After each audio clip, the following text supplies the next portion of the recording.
Canva est un outil d'édition de visuels en ligne. Il existe aussi en application mobile. C'est celui qui est peut-être le plus connu et le plus utilisé, mais sachez, si ça vous intéresse, que vous en avez un autre qui s'appelle Crello, qui lui apparemment est un outil français. Voilà, à explorer si ça vous intéresse. Mais à savoir que Canva n'est pas le seul logiciel à faire ça. Hop. Si vous n'avez pas créé de compte encore, je vous propose de vous inscrire. Moi j'ai déjà un compte, donc je vais me connecter. Donc on est vraiment sur de la création de visuels simplifiée. La première chose à faire quand vous vous connectez, vous voyez que tout est en anglais. Donc on va cliquer en haut sur son compte, sur le nom, et aller dans Account Settings, les paramètres du compte. Et on va descendre à Language, on va passer en français. Si vous avez envie de travailler votre anglais, vous pouvez laisser en anglais, mais bon, pour simplifier, on va le passer en français, et ensuite vous cliquez en bas sur le bouton bleu Save Changes, sinon ça n'enregistrera pas. Voilà, on va retourner à l'accueil. Voilà, donc déjà l'interface est en français, c'est un petit peu plus simple. Donc comme vous le voyez à la fois dans Accueil et puis aussi dans la rubrique Modèle, où on va vous proposer déjà des formats, que ce soit pour des couvertures Facebook, pour des stories Instagram, pour des flyers. Vous avez pas mal de choses, des affiches, des ordi qui sont plutôt au format marque-page. Voilà, vous avez pas mal de choses qui peuvent peut-être vous inspirer. Donc tous ces modèles-là, on peut l'utiliser tout simplement en changeant le texte, éventuellement la photo, et puis peut-être ajouter des éléments aussi. Donc on a vraiment des modèles préparés qu'on va pouvoir adapter à la communication qu'on veut. Donc on ne part pas de zéro, mais on peut aussi commencer un design complètement de zéro. Si vous souhaitez préparer quelque chose à imprimer sur un format A4, en fait, vous tapez A4 et il va vous proposer des modèles de documents A4. Celui cahier d'espagnol, c'est pas dit.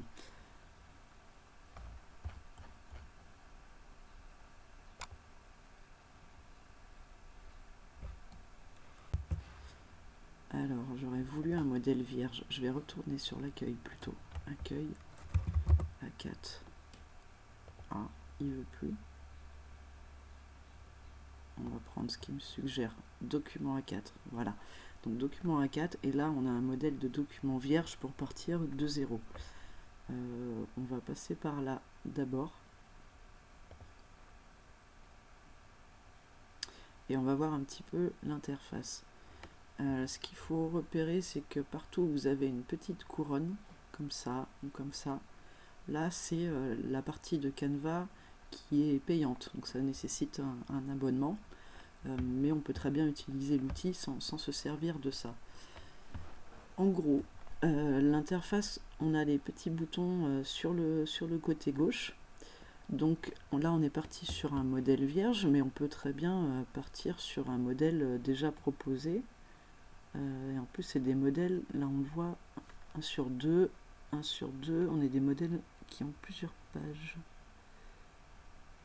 Moi j'en veux un qui a une seule page. Tiens, par exemple, on va, hop, je clique sur ce modèle là par exemple, parce que je me dis qu'on a une animation autour de la nourriture, pourquoi pas. Et ensuite, vous voyez que quand je passe la souris sur différents éléments, là par exemple la fourchette, là la tache orange, on a un encadré bleu qui se fait autour. En fait, je clique une fois avec le bouton gauche et je vais pouvoir supprimer un élément ou alors réécrire par-dessus.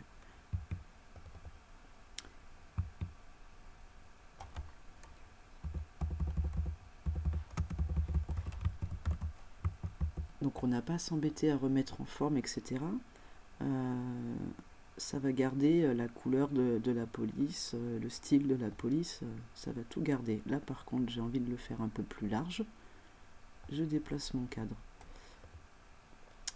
cet élément-là, par exemple, ben, j'en ai pas besoin. Donc un clic simple, ça va sélectionner le cadre. Et quand vous faites un double clic, là vous allez pouvoir éditer le texte. Là j'ai juste fait un clic simple pour sélectionner le cadre. Hop, j'appuie sur la touche Supr du clavier pour le supprimer. Un clic simple, j'encadre ma petite partie de texte.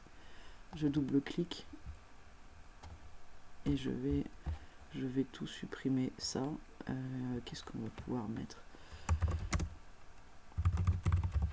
Et vous mettez le texte que vous avez envie.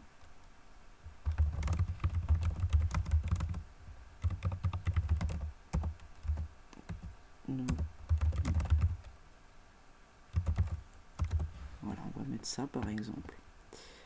On va mettre une date fictive, hein, surtout en ce moment, c'est pas forcément l'idéal de caler des animations. Oui, on va laisser le 6 juin. On va mettre par exemple 10 h à midi, et etc. etc. Vous pouvez compléter les informations que vous voulez. S'il y a des choses que vous voulez changer, par exemple au niveau de la mise en forme, si ça finalement je me dis je veux le mettre en gras, hop, je clique sur le bouton gras, tout simplement. Vous pouvez changer les polices qui sont définies par défaut.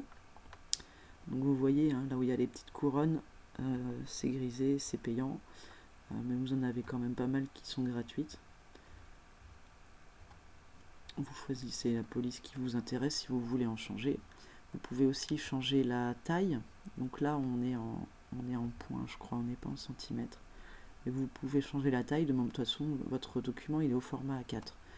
Donc ensuite, on a les mises en forme, voilà, les couleurs du texte, mettre en gras, en italique, souligner, justifier, enfin aligner le texte, soit l'aligner à gauche, à droite, le justifier, le centrer, majuscules, les puces, l'espacement entre les lignes aussi. Vous avez des petites choses comme ça. Si vous voulez mettre un lien cliquable aussi derrière un élément, donc quand c'est pour une affiche ou un visuel qu'on va diffuser en ligne, ça peut être intéressant. Si c'est pour quelque chose que vous allez imprimer en papier, ça n'a pas d'intérêt. Voilà un peu globalement comment ça se passe. Donc l'interface est assez minimaliste et assez simple.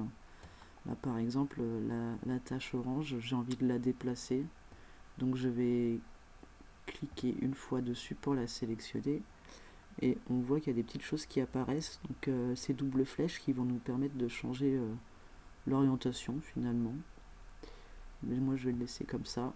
Vous avez les poignées aussi pour redimensionner si vous avez envie que ça prenne plus ou moins de place. Avec les flèches du clavier, vous pouvez la déplacer aussi, en haut, en bas, à gauche, à droite. Ce bouton, je ne sais pas, ajouter un commentaire. Oui, alors en fait, c'est qu'on peut être plusieurs à éditer un même modèle. Il y a un lien de partage. C'est pas là, je sais plus où c'est, mais je m'en sers jamais en général, chacun travaille sur son visuel. Si vous voulez essayer pour une même affiche plusieurs versions, vous pouvez copier la page, hop, et vous en créez une deuxième en dessous. Là on voit page 2. Donc j'ai ma première qui est là, en haut, j'ai ma deuxième qui est en bas. Donc c'est à dire que pour un même visuel, vous allez pouvoir avoir plusieurs pages et plusieurs versions. Là par exemple, la fourchette, hop, j'ai envie de la tourner, je me dis ce sera peut-être plus sympa. L'image derrière, j'ai envie de la décaler là comme ça, voilà. Donc, comme ça vous allez pouvoir imprimer, exporter vos deux images et peut-être les faire circuler dans votre équipe pour recueillir un petit peu les avis des uns et des autres. Bon là c'est pas complet, il manquerait des informations, le logo de la médiathèque notamment, ce genre de choses, hein, c'est vraiment juste pour vous montrer à minima comment ça fonctionne. La partie des modèles là, sur la gauche là, vous avez la petite flèche pour masquer et avoir plus de place. dans la partie d'édition au centre. Vous pouvez zoomer aussi, alors avec en bas, voilà, vous avez un pourcentage d'affichés, hein, donc vous pouvez jouer aussi avec ça. Vous pouvez aussi, si vous êtes habitué, hein, appuyer sur la touche contrôle et puis jouer avec la molette de la souris en avant et en arrière pour zoomer, dézoomer, hein, c'est pratique également. Voilà, donc là on est parti d'un modèle de base et on a vu qu'on pouvait modifier certains éléments selon ce qu'on avait besoin. Donc là c'était notamment voilà, le premier bouton dans le menu modèle. On peut aussi ajouter d'autres choses. Photos par exemple, donc on a des photos qui sont proposées par défaut en fonction de ce que vous avez envie de faire. Alors là par exemple c'est à table, je ne sais pas si je pourrais trouver quelque chose qui parle de nourriture. Le souci c'est qu'on a des... c'est pas forcément adapté pour notre affiche. Je sais pas, on va essayer de trouver quelque chose. Donc là vous repérez pareil, hein, la couronne pro, ça c'est vous pouvez pas l'utiliser en version gratuite. Qu'est-ce que je pourrais prendre?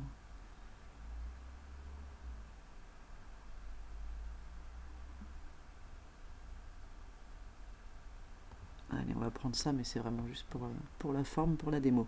Donc une fois que vous avez cliqué sur votre visuel, il s'ajoute sur votre affiche. Et ensuite, c'est un peu pareil, vous pouvez... alors faites attention quand vous redimensionnez, hein, parce qu'évidemment, ça peut les tirer et ça va casser le cadre, c'est pas top top.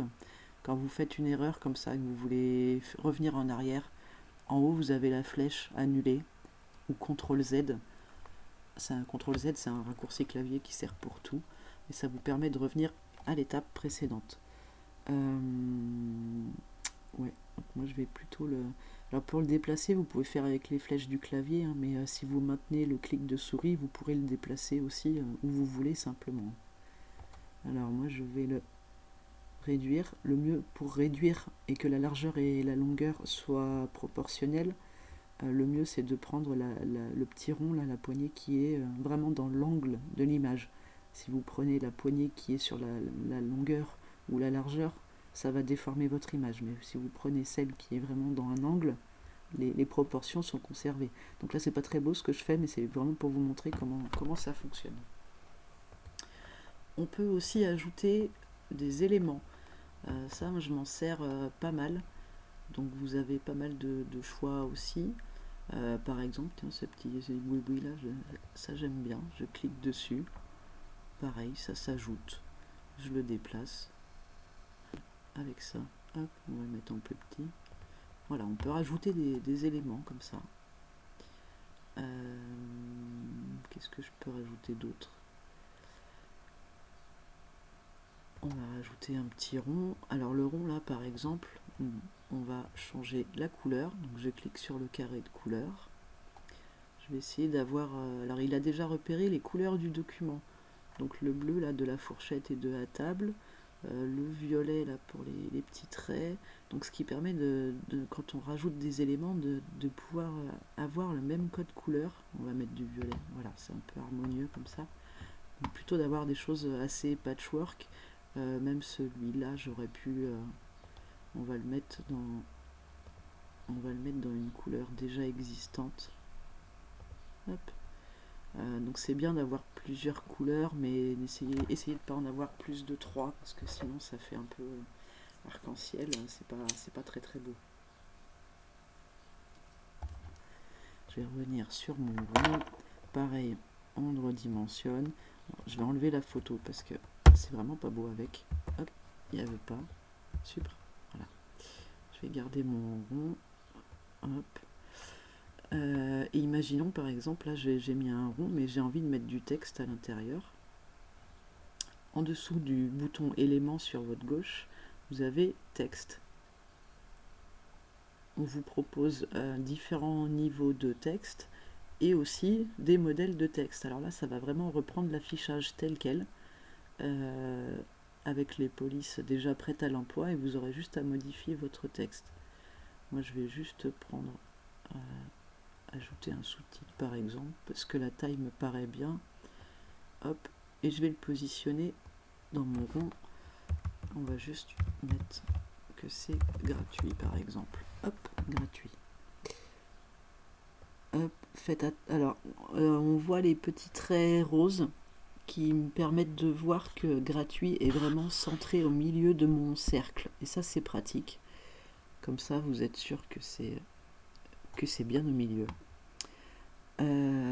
Pareil, hein, si vous voulez changer la police, la taille, la couleur, moi, je vais plutôt le mettre en couleur beige comme ça, comme le fond. Voilà. Donc, ajouter des éléments, ajouter du texte. Ce qui est intéressant aussi dans certains cas, ça va être les grilles. Ce que je vais faire, je vais vider ce modèle. Hop, je garde le premier, j'enlève le deuxième. C'est ce modèle de grille. Alors vous pouvez aller dans afficher tout pour en voir un peu plus. Et là en fait, ça va vous faire un quadrillage et vous pourrez mettre des images dans chaque carré. Donc si vous voulez faire une affiche avec une sorte de patchwork de couverture de documents par exemple, c'est possible. On a vraiment plein de choses. C'est arrivé qu'on en utilise. On va prendre celui-là par exemple. Voilà. Et là, à chaque endroit, du coup, vous pourrez ajouter l'image que vous voulez. Donc vous pouvez aller piocher dans des photos, comme on l'a déjà vu. Et là, quand l'image est ajoutée, juste en maintenant le clic sur l'image et en la déplaçant dans un des cadres, ça va se mettre directement à l'intérieur. On va le mettre là en premier. Bien évidemment, si vous voulez que l'image ici, elle était en format paysage, et c'est pas forcément adapté. Hein. Donc là, on a un cadre, une case qui est en format portrait, mais ça peut avoir son intérêt. Donc c'est assez simple. Si je veux en mettre une deuxième, ben, j'en mets une deuxième. Vous pouvez aussi ajouter vos propres images. Là, il faut aller du coup dans téléchargement, toujours dans le menu à gauche. Téléchargement, donc moi il a déjà des visuels que j'avais ajoutés qu'il a conservés, mais vous pouvez en télécharger d'autres juste en cliquant sur le bouton télécharger une image ou une vidéo. Alors j'ai jamais essayé les vidéos, j'ai fait que les images. Je suis pas sûre d'avoir quelque chose en lien avec la nourriture. On va mettre quelque chose, mais vraiment histoire de vous montrer. Là, il y a de la nourriture quand même. Hop, et je déplace. Donc ça vous permet de faire des affiches comme ça assez simplement. J'ai pas d'autre nourriture, mais vous voyez que j'ai pas mal d'images de stocker. Je vais pas en trouver d'autres. Bon, vous voyez un peu le principe. Donc soit on va piocher dans les photos qui sont déjà dans l'outil, soit en passant par téléchargement, on va pouvoir rajouter ses propres images. Donc ça c'est assez intéressant. Et juste pour une affiche de nouveauté, vous pouvez très bien récupérer les couvertures de vos documents, les ajouter à Canva et une affiche facilement avec une mise en page en forme de case sans avoir à vous embêter à tout régler à la main. Donc on a vu les modèles qu'on pouvait choisir. Après vous pouvez faire des recherches, alors peut-être faut essayer en français, mais en anglais ça donnera souvent plus de résultats. Vous pouvez donc sélectionner des photos dans celles qui sont proposées, ajouter des éléments. Donc là on a vu les grilles. Pour revenir en arrière, on va appuyer sur la petite croix. Voilà, vous avez des petits stickers, des graphiques après, mais il faut rentrer des données, donc c'est un peu plus compliqué. Vous avez des petits traits comme ça aussi, ça peut être sympa. Là on a une petite flèche pour le déplacer un peu plus proprement. Hop.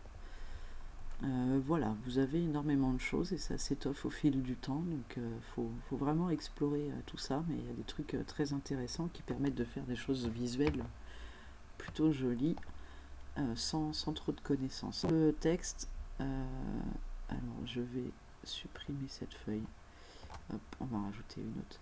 Pour le texte, donc je vous disais par exemple, si je prends celui-ci, cette combinaison de police, hop, voilà, il me rajoute vraiment les choses telles quelles.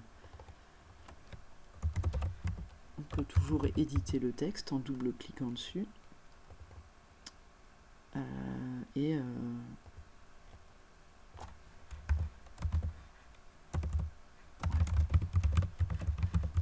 j'ai pas. Alors là, on voit par exemple que ça déborde. On va réduire un petit peu la taille. Alors 72. Après, on passe à 64. Si je veux une autre valeur intermédiaire qui n'est pas dans celle proposée dans le bandeau, on peut très bien la taper à la main. Moi, par exemple, je vais mettre 70. On valide avec la touche entrée ou pas. Non, on clique ailleurs. Alors, je ne sais pas si ça a fonctionné, donc on va le réduire encore. Là, il nous proposait 64. Je vais mettre 60. Oui, c'est très bizarre. Voilà. Non, il faut cliquer ailleurs, en fait. Il ne faut pas faire entrer, sinon il fait des trucs tout bizarres. Ah, mon Dieu. C'est pas grave, ça va s'en aller. On va cliquer ailleurs. Non, il veut pas. Alors, là, je suis embêtée, j'ai jamais eu ce truc-là. C'est pas grave. Si j'actualise, ça va tout planter ou pas? Non, c'est bon. Et voilà. On retrouve deuxième page. Pareil, hein, dans les blocs de texte qu'on vous propose, s'il y a des éléments que vous voulez pas, par exemple celui qui est en bas, en tout petit, hein, on clique une fois pour le sélectionner, on appuie sur la touche sucre et ça l'enlève. Donc voilà, on a un outil qui est vraiment assez souple. Les vidéos, je vous en parle pas parce que je l'ai jamais testé et on est vraiment sur de l'affichage, que ce soit numérique ou papier, mais de l'affichage d'images et de texte. On vous propose aussi des arrière-plans.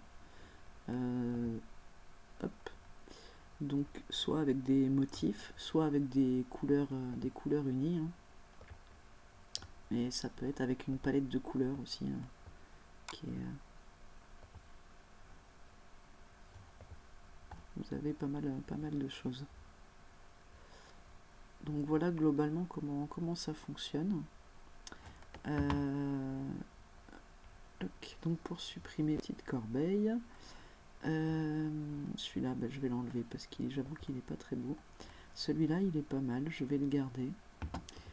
Une fois que vous avez préparé votre document, que vous avez terminé, que tout est bon, vous avez le bouton, la flèche en haut pour le télécharger.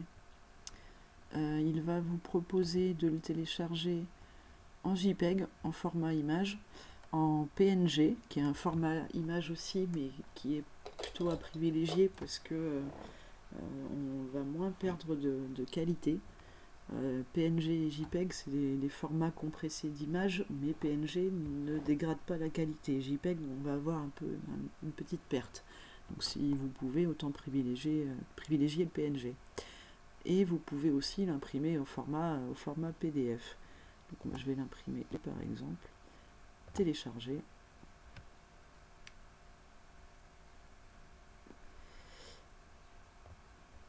Hop, je vais l'ouvrir et ça nous donne ça. Et là, je n'ai plus qu'à l'imprimer sur mon copieur, il n'y a pas de souci, c'est prêt. Pour le format PDF, c'est la même chose. On va prendre le PDF standard, PDF pour impression, c'est autre chose, c'est un peu plus... PDF standard, télécharger aussi. Et PDF. Si vous avez une image, vous pourrez l'ajouter plus facilement sur vos outils en ligne, que ce soit portail, blog ou Facebook. Le format PDF, là, ça va être vraiment plus pour l'impression sur le copieur. Voilà. Hop, on va l'ouvrir pour voir ce que ça donne. Et voilà. Donc j'ai aucune compétence graphique ou quoi que ce soit, mais on voit qu'avec ce genre d'outils, on peut faire des choses plutôt jolies, très facilement finalement, juste en sélectionnant les éléments, les ajoutant, en les déplaçant un petit peu si besoin, mais voilà, c'est assez pratique. Hop, on va revenir à l'accueil.